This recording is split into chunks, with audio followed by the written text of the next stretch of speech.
ल साथीहरु यो चाहिँ आर्चा गुम्बा हो हैन यो चाहिँ दुईटा सँगै छ अनि यो चाहिँ यो माथिपट्टिको डल्लो डल्लो छ नि यो चाहिँ फुलेको भयो हैन यो चाहिँ फुलेको भयो यो चाहिँ फुलेको बड्डो क्या बुढी छ यो चाहिँ कलिलो छ यो चाहिँ भर्खरै यो चाहिँ फुल्न आँटेको छ तुन्नेरी भएको छ यो चाहिँ हैन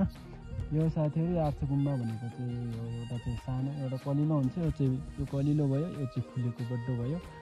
अनि अर्को कलिलो चाहिँ यहाँ छ त्यही हो साथीहरु